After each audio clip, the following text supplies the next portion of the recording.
We tend to think that success in football is all about winning trophies, Right. right? If you win the Premier League, you just assume everything's great in the locker room. A well-oiled machine. Exactly. But what happens when the team is winning, but the players, absolutely hate the manager? Well, that's what we're getting into today. We're doing a deep dive into this really scathing interview from the striker Diego Costa about his old Chelsea manager, Antonio Conte. Yeah, and the main source here is Costa's recent chat on the Obi One Podcast, which is hosted by his former teammate, John Obi Mikel. And our goal here isn't just to, rehash old drama. No, not at all. We want to unpack the psychology of it. How can you have so much professional success on the one hand and a complete personal breakdown on the other? And when we say breakdown, I mean, this is not just some small disagreement. Costa really went for it in this interview. Oh, he did. He calls Conte frustrated, bitter. But then he drops this one line that just sounds like a playground insult. I know the one you mean. He basically says Conte is always so angry because, and this is a direct quote, he probably doesn't have sex at home. Wow. It's incredibly crude, yeah. But if you sort of look past the shock value for a second. If you can. Right.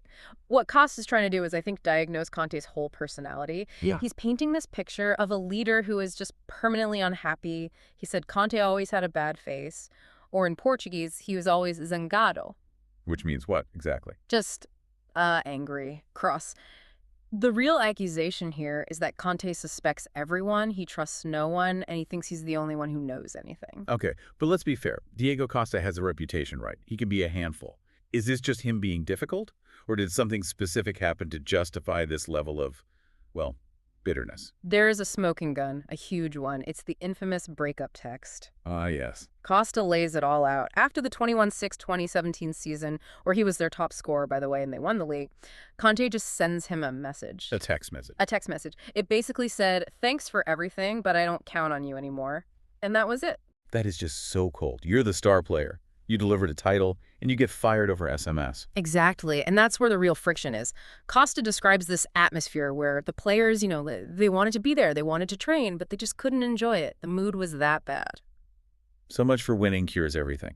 It clearly doesn't. In this case, winning the Premier League felt more like a temporary bandage on a really, really infected wound. And this is where the comparison he makes is so fascinating. He brings up José Mourinho. Right. Now, Mourinho's not exactly known for being, a so soft, gentle manager. He's a tough guy. But Costa says he loved playing for him. Well, it gets at the difference between being demanding and just being miserable. Costa's point is that Mourinho gives you life. He makes training happy, even while he's pushing you to your absolute limit. Whereas with Conte... With Conte, Costa felt like he was just a tool. I mean, he actually says that Conte won those titles at Chelsea because of him, that he was the engine and Conte was just this bitter driver who showed zero gratitude. That's a massive ego clash. But we should also point out, Costa isn't just some retired player talking about the old days. He's still playing. And that's a vital piece of context. He's had success since leaving Europe. He won the league and the cup in Brazil with Atletico Mineiro in 2021, played for Botafogo in 2023. His point is that he knows what a healthy, winning team feels like. And Conte's Chelsea just wasn't it. In his view, it was completely unsustainable. So, if we're going to boil this all down, what's the big takeaway for you? I think the biggest insight here is that you can absolutely reach the top of your profession. You can win the Premier League, you can win the FA Cup all while working in a completely toxic culture. But it won't last. It's fragile. Yeah. Conte's methods got results, yes, but they completely burned the bridge with his most important player. It proves that, fear and control might win you a battle, but they probably won't win you the war. It really makes you think about the price of winning, doesn't it? So here's a question for you to think about today.